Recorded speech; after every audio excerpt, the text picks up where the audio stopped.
सीताराम राम सीताराम सीताराम सीताराम सीताराम सीताराम सीताराम सीताराम राजा राम राजा राम राजा राम राजा राम राजा राम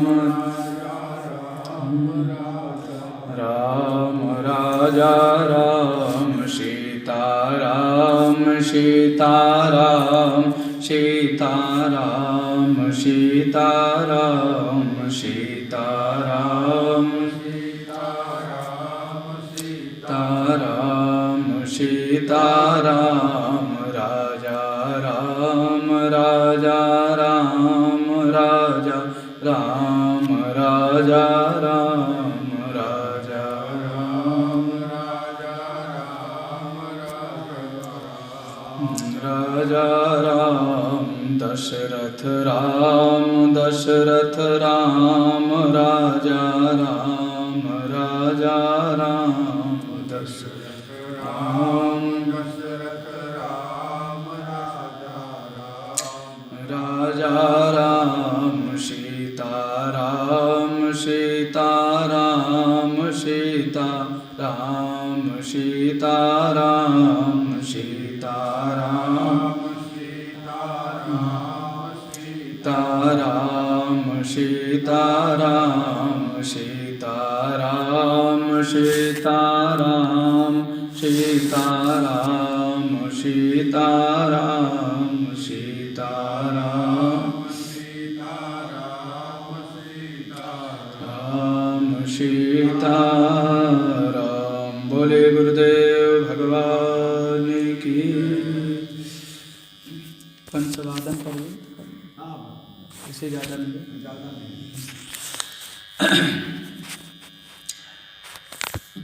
परमपिता परमात्मा भगवान श्री राघवेंद्र सरकार की परम कृपा एवं अनन्यता में हम सब विराजमान होकर के श्री राम कथा सत्संग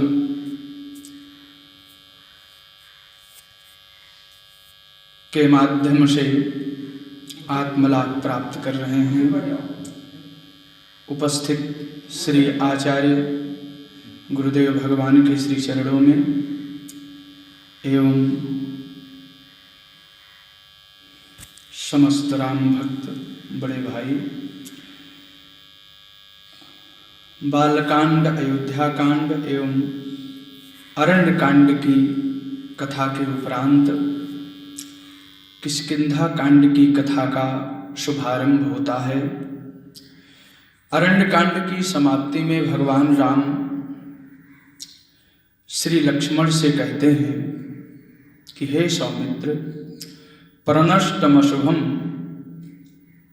इदानीं, इस समय हमारा आपका अशुभ समाप्त हो चुका है। कल्याणम समुपस्थितम, इस समय परम कल्याण की वेला उपस्थित हो चुकी है। ऐसा क्यों कहा? क्योंकि भक्तिमती महारानी शबरी का हम सबको दर्शन प्राप्त हो गया है।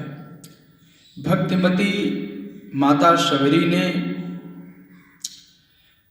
हम लोगों को इशारा भी किया है कि आगे ऋष्यमुख पर्वत पर आपको सुग्रीव मिलेंगे, आप उनसे मैत्री संबंध स्थापित करना। इसलिए प्रणष्टमशुभम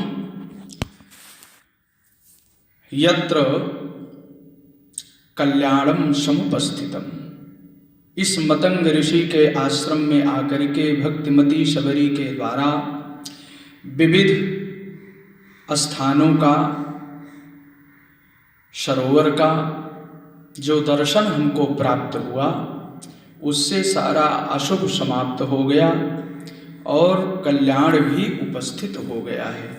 तेन त्वयेतत् प्रहिष्टम में मनो लक्ष्मण संप्रति। इसलिए हे लक्ष्मण, आज मेरा मन बहुत प्रसन्न है। भगवान इस प्रकार से कृतज्ञता ज्ञापित करते हुए भक्तिमती महारानी शबरी के दिव्य गुण का वर्णन करते हुए परमात्मा आगे चलते हैं और इसी भगवान के पाद विन्यास के साथ साथ ही राम कथा अरण्य कांड से निकलती हुई किष्किंधा कांड में प्रविष्ट करती है। तो जब वहाँ पर पहुँचती है किष्किंधा कांड में, तो भगवान महर्षि वाल्मीकि जी बहुत सुंदर लिख रहे हैं यहाँ पर कि सौमित्रे पश्य पंपायाः काननम शुभ दर्शनम। हे सौमित्रे, इस पंपा सरोवर को आप देखो, ये बहुत ही सुंदर है। सौमित्रे पश्य पंपायाः स कथम भूतम, कैसा सरोवर है? कहते हैं काननम शुभ दर्शनम। इदम काननम शुभ दर्शनम, ये कितना रमणीय है, इसकी प्राकृतिक छटा बहुत सुंदर है। हमारे रामायण शिरोमणि टीकाकार इस श्लोक का बहुत भाव में वर्णन करते हैं। काननम शुभ दर्शनम, ये कानन शुभ दर्शन है, अथवा यह आज कानन भी भगवान राम के पाद विन्यास को प्राप्त करके धारण करता हुआ स्वयं शुभ दर्शनीय हो चुका है, पुण्यमय पावनमय बन गया है। तो इसलिए सौमित्रे पश्य पंपायाः काननम शुभ दर्शनम, विशेषता क्या है? यत्र राजन्ति शैलाः द्रुमाः, बड़े बड़े पहाड़ यहाँ पर विराजमान हैं। द्रुम माने वृक्ष, बड़े बड़े वृक्ष हैं यहाँ पर विराजमान हैं। और सशिखरा यो, अपने उन्नत शिखरों के साथ जो पर्वत हैं वो शोभायमान हैं। साथ में पर्वतों की शोभा वृक्षों से, बड़े बड़े वृक्षों से संपन्न है, बहुत अच्छे हैं। इस प्रकार से बड़ा आनंद प्राप्त हो रहा है। लेकिन हे सौमित्र, हे लक्ष्मण, हमको दो प्रकार का कष्ट है। अभी अभी कहे कि अप्रणष्टम अशुभम यत्र कल्याणम समुपस्थितम, कल्याण मेरा कल्याण उपस्थित हो गया है। लेकिन जब पंपा सरोवर के उस गहन अटवी में आते हैं, गहन वन में आते हैं, तो प्राकृतिक छटा को देख करके भाव विभोर हो जाते हैं, बड़ा आनंद प्राप्त करते हैं। उसी आनंद की अवस्था में किंचित मलांत मुख होकर के जो लक्ष्मण से कह रहे हैं, लक्ष्मण संप्रति काल में मुझे दो प्रकार का कष्ट है, दो प्रकार का दुख है। लक्ष्मण ने कहा, भैया पहला दुख क्या है?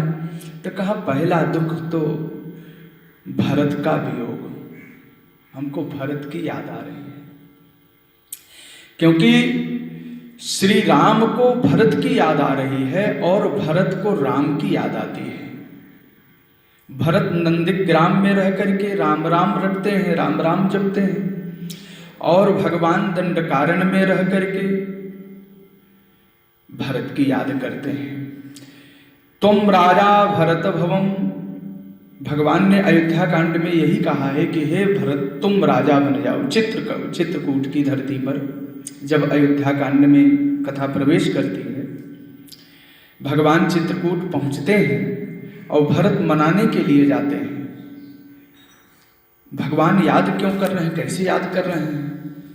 बहुत अनुनय विनय किया, बहुत सारी बातें रखी, सब कुछ कटाक्ष करते हुए भगवान चले गए। महर्षि जाबाल भी बहुत अच्छी तरह से भगवान को कट शब्दों के द्वारा समझाने का प्रयास किया। जाबाल की बात भी निराधार हो गई, गुरु वशिष्ठ की बातें भी निराधार हो गई। माताओं के आशा बिंदु पर तुषारापात हो गया। भगवान जाने के लिए तैयार नहीं हैं। भरत जी रो पड़े, कहा हमारे अयोध्या के सरकार बड़े सीधे हैं, बड़े सरल हैं, जो कहते हैं वो मान जाते हैं, लेकिन चित्रकूट के सरकार तो बड़े निष्ठुर हैं। भगवान कह रहे हैं राजन भरत, तुम राजा भरत भव स्वयं नराणाम वन्यानामहमपि राजराण मृगाणाम। हे भरत, तुम अयोध्या में जाकर के नराणाम राजा भव, मनुष्यों के राजा बनो। भरत, राजा से बड़ा होता है सम्राट, तो तुम अयोध्या के राजा बनोगे, अयोध्या वासियों के राजा बनोगे, और हम वन में विचरण करने वाले इन मृगों के पशु पक्षियों का सम्राट बनूंगा। मैं इनका सम्राट बनूंगा। अहम मृगाणाम राजराट भवामी, अहम मृगाणाम राजराट भवामी, मृगाणाम रंजकः शिक्षकश्च भवामी तित्यर्थः। मैं इन मृगों का रंजक बनूंगा, इनके मनों का विनोद करूंगा, और शिक्षकश्च इनको मैं शिक्षा दूंगा। किम बहुना अथवा मृग शब्देन तुल्य मुनियो लक्षन्ते। मृग शब्द से मुनि का भगवान यहाँ पर आधान करते हैं। हमारे रामायण शिरोमणि टीकाकार जी मृग शब्द का अर्थ मुनि शब्द से करते हैं। जैसे मृग अपने जीवन व्यतीत करने के लिए हरे हरे कोमल पत्तों को कुछ को घासों को ढूंढते रहते हैं जंगल में, और उसको खा करके जीवन व्यतीत करते हैं, उसी प्रकार से मुनि भी जंगल में रह करके एकांतवास करते हुए तृण पत्ते आदि खा करके भगवान का अन्वेषण करते हैं, भगवान की खोज करते हैं। इसलिए अत्र मृग शब्देन तत्तुल्य मुनयो लक्षन्ते। किम बहुना भावि सुग्रीव रंजन बाली बधादीनाम बीजन्यासो यम। भविष्य में सुग्रीव की रक्षा करके सुग्रीव को शिक्षित करते हुए सुग्रीव के मन का रंजन करेंगे और बाली वध करेंगे। तो भगवान ने, महर्षि वाल्मीकि जी ने भगवान के भविष्य कर्म का चिंतन करते हुए यहां लिख रहे हैं कि तुम राजा भरत भवो स्वयं नराणाम परंतु वन्यानामहमपि राजराण मृगाणाम। तुम अयोध्या वासियों के राजा बनोगे और हम मृगों का सम्राट बनूंगा। यह भगवान ने कह दिया। और जो ही भगवान ने कहा, भक्तों बड़ी कृपा हुई, इतना आश्वस्त ठाकुर ने कर दिया। श्री ठाकुर के श्री चरणों में चरण पादुका को पधार करके कहा, सरकार आप अपने पाद विन्यास को, अपने चरण रज को इस पर स्थापित करिए, अपने चरण को इस पर स्थापित कर दीजिए। और जब भगवान ने स्थापित किया तो प्रभु कर कृपा पावरी दीनी सादर भरत शीस धर लेनी। चरण पीठ करुणा निधान के जुग जुग जामिक प्रजा प्राण के। भरत जी उसको लेकर के सिर पर धारण करते हैं, चलते हैं। कहने का भाव है कि आज उन्हीं भरत के, आज्ञाकारी भरत के, शिष्ट अनुशिष्ट भरत के, परम वैष्णव रामदास भरत के दिव्य प्रेम का, चरित्र का, उनकी महिमा का भगवान याद करके उस जंगल में भी व्यथित हो रहे हैं। इसलिए कहते हैं, हे सौमित्र, संप्रति हमको दो प्रकार का दुख प्राप्त हो रहा है। हमको भरत का दुख, प्यारा भरत नगर के बाहर नंदग्राम में कठिन तपस्या करता हुआ, साधना करता हुआ मेरी याद करता है, इसलिए भरत की याद मुझको आती रहती है। यह दुख मुझे विस्मृत नहीं होता है। जटिल तपस्वी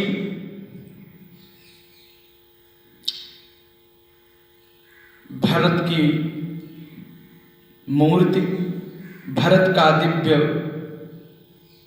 मुखमंडल हमारे आंखों के सामने नाचता रहता है। इसलिए हे सौमित्र, हमको भरत की याद आ रही है। दूसरा दुख श्री सीता का भी योग है। जब भरत के प्रति से अपने मन को हटाता हूं तो भगवती भास्वती की श्री नित्य किशोरी सीता जी की हमको याद आने लगती है। उनकी तरफ से मैं चिंतित हो जाता हूं। सीता के अपहरण की चिंता से मैं अत्यंत व्यथित हो रहा हूं और व्यथित होने लगता हूं। माम तु शोका संतप्त माघयः पीडयन्ति वै भरतस्य च दुःखेन वैदेहाहरणेन च। पहला दुख भरत का है, दूसरा दुख वैदेही के हरण का है। श्री सीता मेरे वियोग में प्राण कैसे धारण करती होंगी। हे लक्ष्मण, हे धर्मज्ञ, सत्य वक्ता श्री जनक जी जब मुझसे पूछेंगे 14 वर्ष के बाद, तो मैं उनसे क्या कहूंगा, किस प्रकार से कहूंगा। किम नु वक्ष्यामि धर्मज्ञं राजानं सत्यवादिनं जनकं पृष्ठशीतं तं कुशलं जन संसदि। मैं श्री जनक राज्य से क्या कहूंगा कि आपकी पुत्री को कोई हरण कर ले गया। कई श्लोकों में भगवान राम ने अपने दुख को व्यक्त किया। मैं कौशल्या से क्या कहूंगा, हम अयोध्या वासियों से क्या कहूंगा। गुरुदेव पूछेंगे, सुमंत जी मिलेंगे, मैं उनसे क्या कहूंगा। इस प्रकार से अपने भाव में पुष्पांजलि को, अपने दुख को श्री लक्ष्मण से कहते हुए उस जंगल में विचरण करते हैं।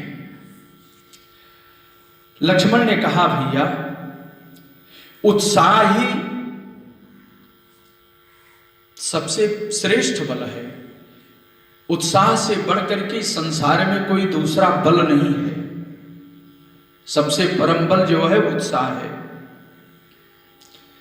और जिसके मन में उत्साह है उसके लिए संसार में कोई भी वस्तु अलभ्य नहीं है, अप्राप्त नहीं है, सब कुछ उसे प्राप्त हो जाता है।